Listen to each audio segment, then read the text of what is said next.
தங்கப்பிள்ளையே, உன் அப்பன் கருப்பன் உன் இல்லத்திற்கு வந்திருக்கின்ற நேரத்தில் உன்னுடைய இல்லத்தின் மூலைகளிலிருந்து ஒரு முனங்கல் சத்தம் இந்த கருப்பனுக்கு கேட்டுக்கொண்டே இருந்தது.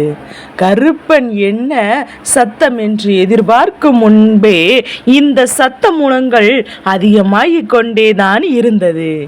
இந்த சத்தத்தினால் உன் அப்பன் கருப்பன் என்னால் உன் இல்லத்திற்குள் நிற்க முடியவில்லை. இது என்ன சத்தம்? யார் உன் இல்லத்தில் இருந்து இப்படி முனங்கிக் கொண்டிருப்பது என்பதையும் கருப்பன் தெரிந்து கொள்ள விரும்பி உன் இல்லத்திற்கு வந்த போதுதான் நான் கண்டுகொண்டேன் இந்த சத்தத்தை எழுப்பியது யார் என்று. அது மட்டுமல்ல, இப்போதே இந்த முழங்கல் சத்தத்தை நிறுத்த வேண்டும். இல்லை என்றால் அது உன்னுடைய வாழ்க்கையில் மேலும் மேலும் பல துன்பங்களை கொடுத்து கொண்டிருக்கும். ஒரு மூலையில் தானே கருப்பாய் இருக்கின்றாய். அப்படி என்றால் எதற்காக அதை நாம் தட்டி எழுப்ப வேண்டும்? அப்படியே இருந்தாலும் இருந்து விட்டு போகட்டுமே. எதற்குமே சமாளிக்க முடியாமல் நான் தவித்து கொண்டிருக்கும் போது நீ மேலும் மேலும் எனக்கு ஒரு பிரச்சனையை கொண்டு வந்து தராதே என்று என் பிள்ளை நீ சொல்கின்றாய் அல்லவா? என் குழந்தையே, உனக்கு அப்பன் கருப்பன் இப்போது ஒரு செய்தியை கேட்டு முடிக்கும் நேரம் நீயே நிச்சயமாக வியந்து பார்ப்பாய். அது என்ன தெரியுமா? கருப்பனுக்கு மட்டும் எப்படி இதுவெல்லாம் தெரிந்தது என்று நீ ஆச்சரியப்படுவாய். என் தங்க பிள்ளையே, உன்னுடைய இல்லத்தில் நடக்கின்ற சில விஷயங்கள் சில நேரங்களில் தெய்வத்திற்கு ஏற்புடையதாக இருந்தாலும் பல நேரங்களில் இந்த தெய்வத்திற்கு ஏற்புடையதாக இல்லை என்றாலும் சில நேரங்களில் இதை கண்டு செல்ல நினைத்தாலுமே உன்னுடைய வாழ்க்கையில் நடக்கின்ற இந்த விஷயத்தை நான் கண்டுகொள்ளாமல் விட்டுவிட்டோம். ஆனால் நாளை உனக்கு இதனால் பெரும் விளைவுகள் எதுவும் ஏற்பட்டு விடுமோ, இந்த சத்தம் நடக்கவிருக்கின்ற நல்ல விஷயங்களை எல்லாம் தடுத்து விடுமோ என்பதில் இந்த கருப்பனுக்கு சந்தேகம் வந்தது. அதனால் தான் உன் அப்பன் இதற்கு இன்றே ஒரு முடிவினை எடுக்க வேண்டும் என்று காட்டிவிட வேண்டும் என்று என் பிள்ளையின் இல்லத்திற்கு வந்து கொண்டிருக்கிறேன். இதை தொடர்ச்சியாக அங்கு செய்து வர வேண்டும் என்பதுதான் உடனே அதிலிருந்து உன்னை மீட்டெடுக்க வேண்டும் என்பதுதான் இந்த கருப்பனினுடைய மிகப்பெரிய விருப்பமாக இருந்தது. இந்த நேரத்தில் தான் இருப்பதை உணர்ந்து கொள். சில நேரங்களில் சில சத்தங்கள் உன் இல்லத்தில் கேட்டுக்கொண்டிருக்கும் போது அதுவெல்லாம் தெய்வத்தினுடைய நடமாட்டம் இருக்கிறது என்பது அதனை உனக்கு உணர்த்துகின்ற சத்தம். ஆனால் இந்த சத்தம் முனங்கல் சத்தம் சரி என்னவென்று நாமும் பார்த்துவிடுமே. இப்படி ஒரு சத்தத்தை உன் இல்லத்திற்குள் எழும்புகின்ற தைரியம் யாருக்கு இருக்கிறது என்று. அது மட்டுமல்ல, தெய்வங்கள் உன் இல்லத்திற்குள் அதிகமாக நடமாடி கொண்டிருக்கிறார்கள். இந்த கருப்பண்ண சாமி முதல் உன் குலதெய்வம், உன்னுடைய இஷ்ட தெய்வங்கள் என்று அத்தனை பேரையும் அங்கே நடமாடி கொண்டிருக்கிறார்கள். எல்லாத்தையும் தாண்டி அங்கு ஒரு முனங்கல் சத்தம் கேட்டுக்கொண்டிருக்கிறது என்றால் அதை நிறுத்திவிட வேண்டியதுதான். இதற்கு மேலும் இதற்கு ஒருபோதும் அனுமதி கொடுக்க கூடாது. இதற்கு மேலும் ஒருபோதும் இதை என் பிள்ளை நீ செய்யக்கூடாது. நான் சொன்னவுடன் இந்த முழங்கல் சத்தத்தை நிறுத்தி உடனே அதனை நீ அப்புறப்படுத்தி விட வேண்டும். அதற்கு மேலும் அவர்களை அங்கே நீ இருக்க அனுமதிக்க கூடாது. இது உன்னுடைய வாழ்க்கையில் பெரும் துன்பத்தை உனக்கு உருவாக்கும். உன்னுடைய வாழ்க்கையில் மேலும் மேலும் பல கஷ்டங்களை உனக்கு தொடர்கரையாக கொடுத்துவிடும். பொதுவாகவே முன்னோர்கள் ஒரு விஷயத்தை கேட்டிருக்கிறாயா? வயதானவர்கள் இல்லத்தில் இருக்கிறார்கள் என்றால் அவர்கள் எப்போதும் அந்த குடும்பத்திற்குள் இருந்து ஏதாவது ஒரு விஷயத்தை பேசி பேசி முணங்கி கொண்டிருந்தால் குடும்பம் நன்றாக இருக்குமா? இப்படி நடுவீட்டில் இருந்து முழங்கி கொண்டிருக்கின்றதே என்று சொல்லி அவரை எல்லோரும் திட்டி விடுவார்கள் அல்லவா? அப்படிதான் வீடான வீட்டில் முழங்கல் சத்தம் கேட்கலாமா? அதற்கு நாம் அனுமதி கொடுக்கலாமா?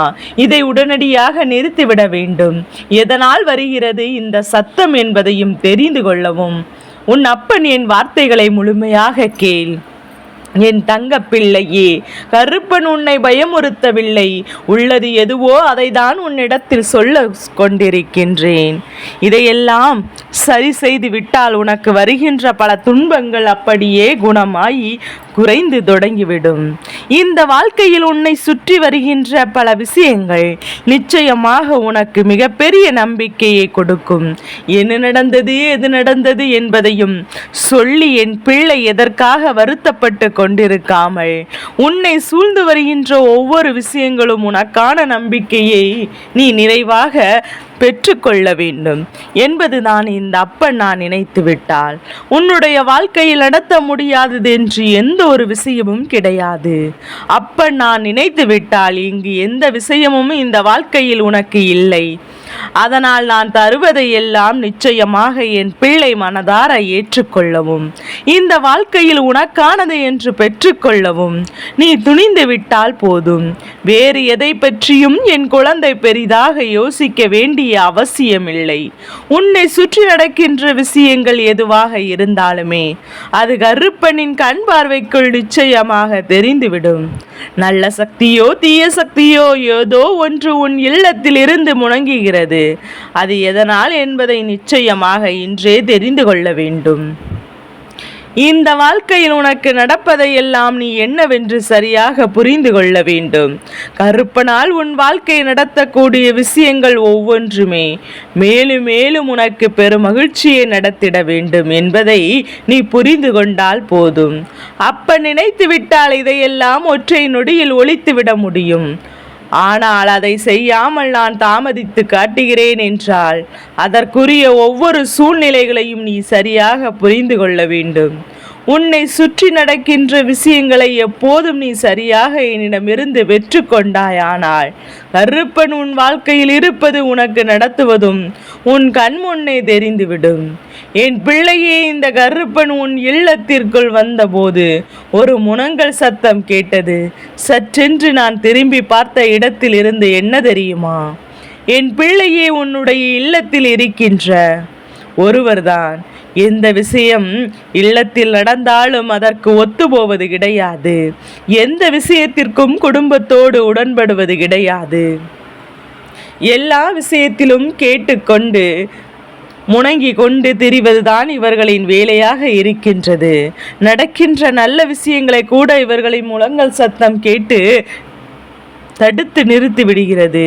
தெய்வம் உள்ளே வந்து இவர்களின் முனங்கல் சத்தம் இனி தொடராமல் உன்னுடைய குடும்பத்திற்குள் வருகின்ற இந்த நன்மைகளையும் நடக்காமல் தான் போய்விடும். மேலும் மேலும் இதை நினைத்து வருத்தப்பட்டு கொண்டிருப்பதனால் எந்த ஒரு பலனும் ஏற்படாது. என்ன நடக்கிறது என்பதையும் உன் வாழ்க்கையில் எது நடக்கிறது என்று சொல்லி நீ இங்கு வருத்தப்படுகின்ற நேரத்தில் நாம் தெய்வத்திற்கெல்லாம் சரியாக தான் செய்கிறோம். தெய்வத்திடமிருந்து எல்லா வேண்டுதலையும் சரியாக தான் வைக்கின்றோம். ஆனால் தெய்வம் எதற்காக நமக்கு மட்டும் எதையும் நல்லபடியாக நடத்தி கொடுக்கவில்லை என்று என் பிள்ளை நீ வருத்தப்பட்டு கொண்டிருக்கிறாய் அல்லவா? நிச்சயமாக உன்னுடைய இந்த இல்லத்தில் இந்த வருத்தத்தை போக்க வேண்டியது என்னுடைய கடமை, என்னுடைய வேலையும் என்னுடைய பொறுப்பும். அதனால் இன்றே இந்த முழங்கல் சத்தத்தை நீ விட்டுவிட்டோம். ஆனால் உன்னை சுற்றி வருகின்ற விஷயங்கள் எல்லாம் என்னவென்று நிச்சயமாக நீ தெரிந்து கொள்வாய்.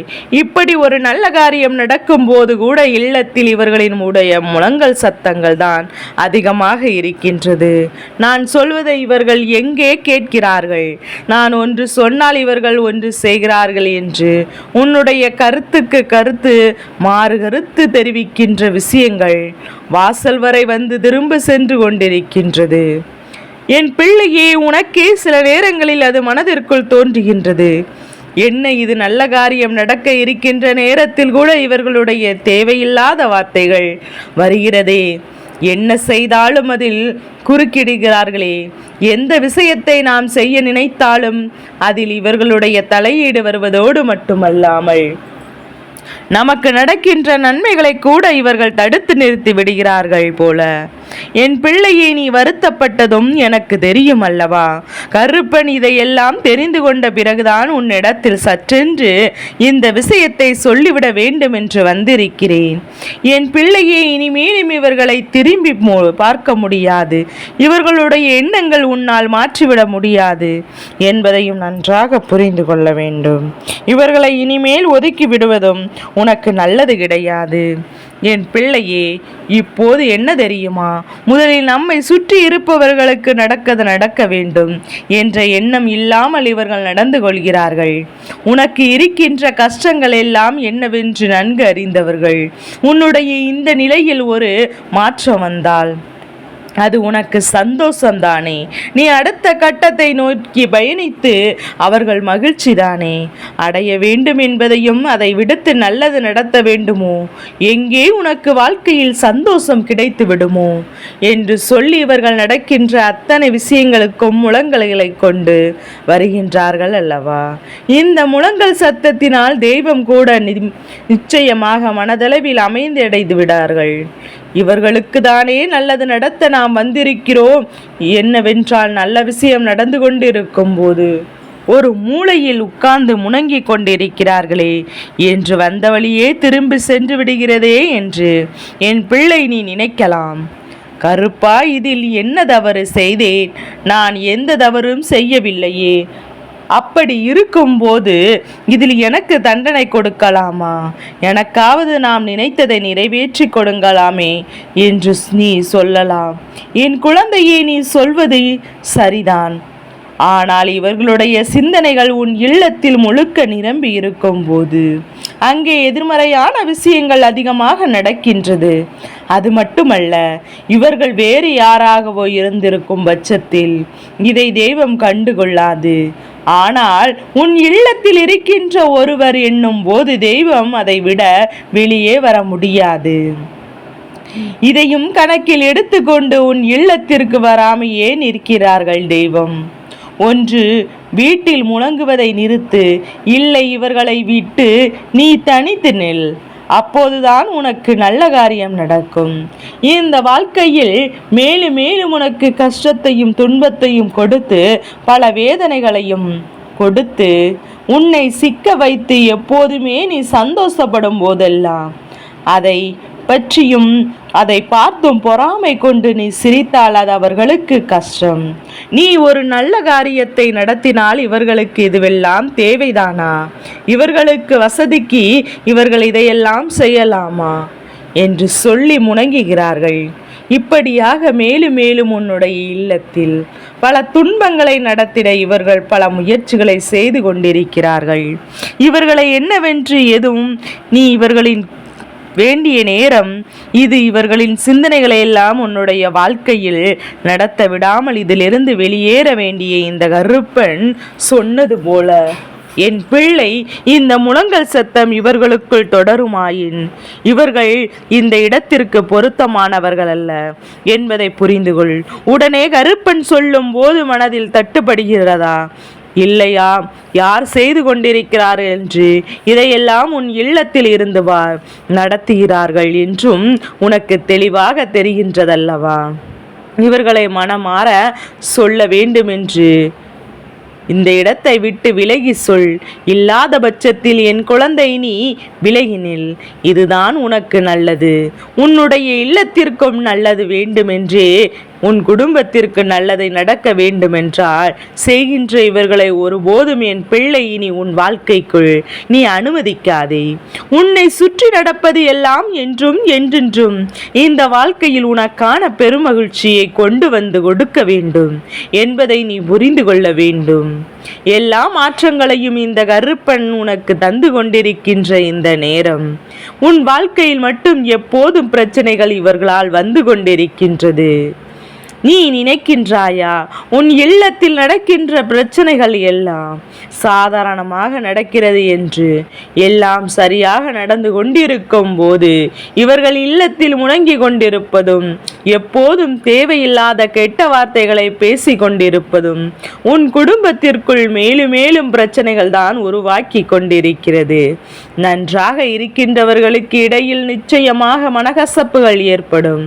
தேவையில்லாத சஞ்சரவுகள் உன் இல்லத்தில் தொடர்ந்து வந்து கொண்டே இருக்கும். இது போன்ற மனிதர்கள் இருக்கும் வரை இந்த இல்லத்தில் தெய்வம் ஒருபோதும் தங்கி இருக்காது. என் குழந்தை, நீ புரிந்து கொண்டு கருப்பன் சொன்ன வார்த்தைக்கான அர்த்தம் நிச்சயமாக என்னவென்று உனக்கு புரிந்துவிடும்.